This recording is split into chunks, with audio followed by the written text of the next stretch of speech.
Argentina জার্সিতে বিশ্বকাপের মঞ্চে আর দেখা হচ্ছে না পাওলো দিবালাকে।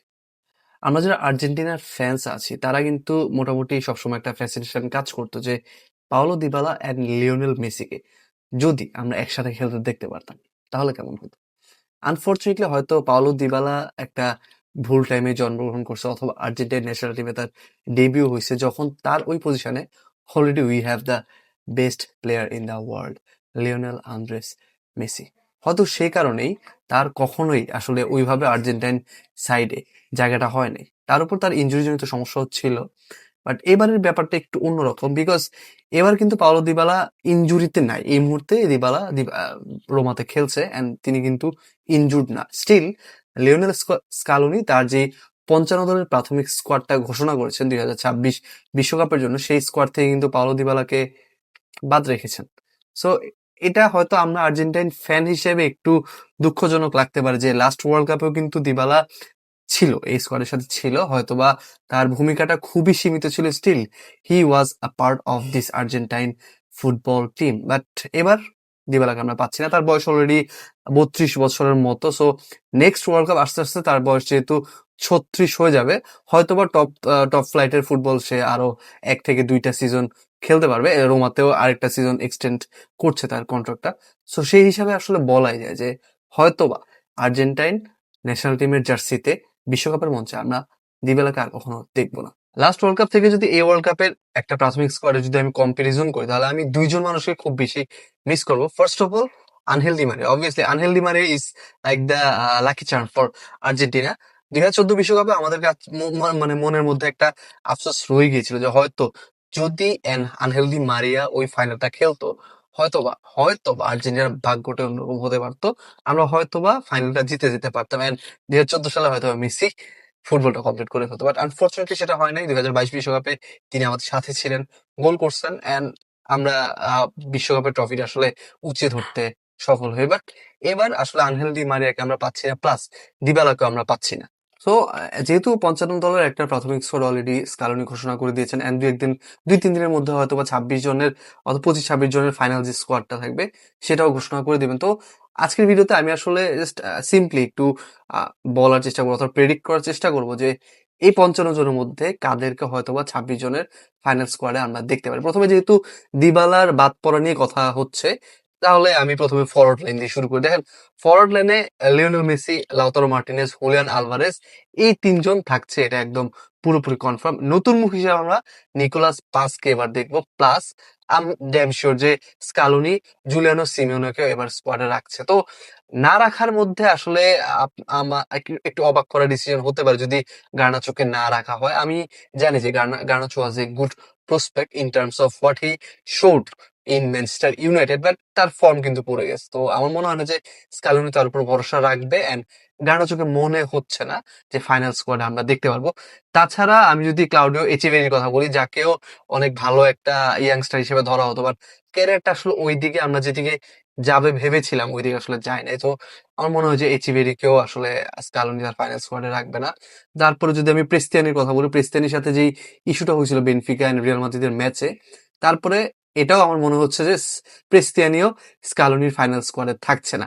এছাড়া বড় নামের মধ্যে অথবা যাদেরকে হয়তো আমরা দেখতে পারি তার মধ্যে মাস্তানতুনু আছে, থিয়াগো আলমাদা আছে, নিকো নিকো গোনজালেজ আছে। এখন মাস্তানতুনুর যে ব্যাপারটা, রিয়াল মাদ্রিদ যখন প্রথম আসে অ্যাজ এ ইয়াংস্টার শাভির আন্ডারে কিন্তু মোটামুটি ভালো খেলছিল। বাট সিন্স আরবেলোয়া কেম, তারপর তার একটা ছোট ইনজুরিও হয়, তারপর কিন্তু মাস্তানতুনুর ফর্ম পুরোপুরি ড্রপ করছে অ্যান্ড ইভেন সে এখন মোটামুটি প্লেইং টাইম পাচ্ছে না। সো মাস্তানতুনুকে আমার মনে হয় না যে স্কোয়াডে স্কালোনি রাখবে। ইভেন রুমার্স আছে যে নেক্সট সিজন হয়তো রিয়াল মাদ্রিদ তাকে একটা লোন ডিলে পাঠিয়ে দিতে পারে। এদিক থেকে আবার নিকো গঞ্জালেজের চান্স আছে, কারণ সে হচ্ছে কাইন্ড অফ একটা ইউটিলিটি প্লেয়ার। আপনি এটাকে দুইটা উইং এ খেলাতে পারবেন, প্লাস আপনি তাকে মিডফিল্ড মানে left right midfield even left back হিসেবেও কিন্তু স্কালোনিও তাকে ট্রাই করছে। তো ওই হিসেবে আমার মনে হয় যে নিকো গঞ্জালেজ হয়তো বা স্থানটা পাবে ফাইনাল স্কোয়াডে। And last of all Thiago আলমাদাকে আমি আসলে এই স্কোয়াডে দেখছি। সো আমি যদি আসলে পুরোপুরি মেসির উপর থেকে প্রেশারটা রিলিজ করতে চাই ওই রাইট উইং পজিশনে, আমার মনে হয় যে আমি নিকো পাসকে খেলাবো রাইট উইং এ অ্যান্ড লেফট উইং এ Thiago Almada could be a really great option. So আর নাম্বার 9 হিসেবে আমি লাউতারো মার্টিনেজ এন্ড হুলিয়ান আলভারেজকে পেয়ে যাচ্ছি। মিডফিল্ডের কথা যদি আমি বলি তাহলে মিডফিল্ডে আমাদের কাছে ম্যাকেলিস্টার থাকছে, এনজো ফার্নান্ডেস থাকছে, অ্যান্ড লিয়ান্দ্রো পারাদিসও মোটামুটি ভালো একটা ফর্মে আছে। তো আমার মনে হয় যে পারাদিসও এবার থাকবে। অন্যদিকে নতুন মুখ হিসেবে আমরা আসলে কাকে দেখতে পারি? হ্যাঁ, পালাসিওসের যে ব্যাপারটা, এক্সিকুয়েল পালাসিওস সে কিন্তু বায়ার লেভারকুসেনে ভালো খেলে, বাট স্কালোনি খুব একটা হয়তোবা তার উপর ভরসা রাখতে পারে না। হয়তোবা পালাসিওসকে আমরা দেখতেও পারি স্কোয়াডে, বাট না দেখার চান্সটা একটু বেশি। রদ্রিগো দিপলের কথা আপনি বলতে পারেন যে রদ্রিগো দিপল হচ্ছে লাইক কি আসলে ভ্যালু অ্যাড করে এই টিমটার মধ্যে। হয়তো ম্যাকেলিস্টার অথবা এনজো ফার্নান্ডেজের কম্পারিজনে রদ্রিগো দিপল হয়তোবা ওই রকম ক্রিয়েটিভ মিডফিল্ডার না, but still he is like a machine. আপনি বার্সেলোনাতে যেমন গাভিকে দেখলে মনে হবে যে গাভি তো পেদ্রির মতো কোনো প্লেয়ার না, ফ্রেঙ্কি ডিয়ং এর মতো কোনো হোল্ডিং মিডফিল্ডারও না, but still Gavi is like a machine. So ওই হিসেবে Rodrigo De Paul should be in the squad for the 2026 World cup.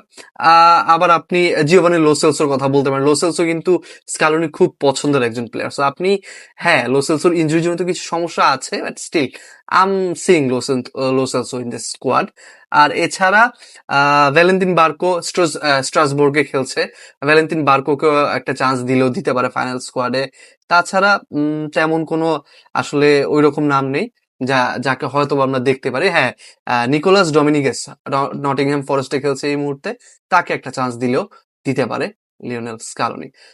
ডিফেন্ডারের কথা যদি আমি বলি, আসলে আমাদের মেইন সমস্যা হয়তো আর্জেন্টিনার এবারের বিশ্বকাপের স্কোয়াড নিয়ে ওই ডিফেন্ডারই হতে পারে। আপনি সেন্টার ব্যাকের কথা বলেন, আপনার কাছে মূলত অর্থাৎ প্রুভেন সেন্টার ব্যাক কারা কারা আছে? নিকোলাস ওটামেন্ডি, তারপরে আছে ক্রিস্টিয়ান রোমেরো, তারপর হচ্ছে লিসান্দ্রো মার্টিনেস। এখন Cristian Romero right now injured, মোটামুটি ভালো রকমের ইনজুরিতেই পড়ছে এই সিজন জুড়ে।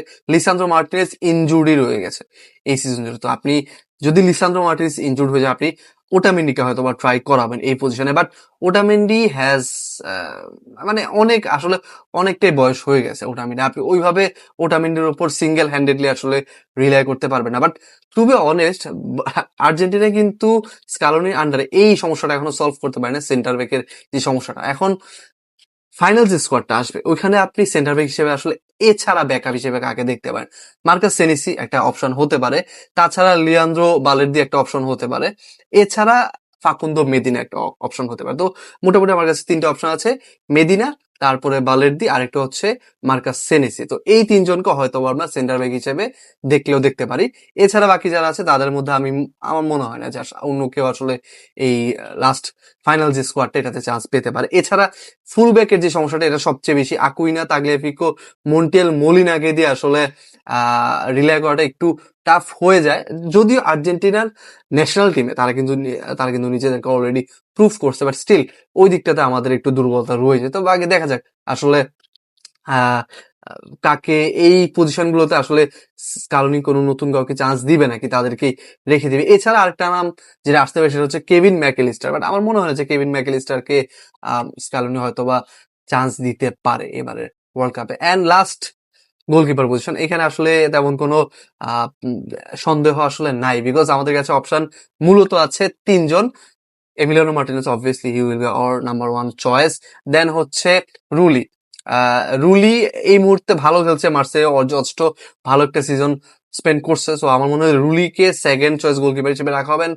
থার্ড চয়েসে বেনিটেজ, ওয়াল্টার বেনিটেজ এবং হুয়ান মুসোর মধ্যে একটা ছোটখাটো একটা ফাইট হতে পারে, বাট আমার মনে হয় যে মুসোকে একটু অ্যাডভান্টেজ দেওয়া হবে, যেহেতু অ্যাথলেটিকো মাদ্রিদের হয়ে মুসো ওব্লাকের অনুপস্থিতিতে যথেষ্ট ভালো একটা সিজন পার করছে। তো আমার মনে হয় যে Musso will be hour third choice goalkeeper for the 2026 FIFA world cup. So এই হচ্ছে মোটামুটি আমার প্রেডিকশন যে ফাইনাল যে 25-26 জনের ফাইনাল স্কোয়াড ঘোষণা করবে, সেই স্কোয়াডে স্কালোনি আসলে কাদেরকে রাখতে পারে। হ্যাঁ, অবভিয়াসলি এই বিশ্বকাপটাই লিওনেল মেসির লাস্ট ওয়ার্ল্ড কাপ, অ্যান্ড আমরা ফ্যান্স, ইভেন প্লেয়াররা সবাই চাইবে আসলে মেসি যেন আরেকটা ওয়ার্ল্ড কাপ লিফট করতে পারে। That won't be an easy task, because France, Spain, Brazil, সবাই, পর্তুগাল, সবাই কিন্তু ভালো একটা স্কোয়াড নিয়ে আসবে। আমাদের স্কোয়াডও ভালো। বাকি ইয়েস, আনহেল ডি মারিয়াকে আমরা মিস করবো, এন্ড পাওলো দিবালাকেও আমরা যথেষ্ট মিস করবো। বাকি দেখা যাক স্কালোনি আসলে লাস্ট পর্যন্ত কাদেরকে সিলেক্ট করে ওয়ার্ল্ড কাপ পর্যন্ত নিয়ে যায়। টিল দেন ভালো থাকবেন, এন্ড কমেন্ট বক্সে জানিয়ে দেন আপনি ওয়ার্ল্ড কাপে কোন দলকে সাপোর্ট করছেন, এন্ড ফলো করুন।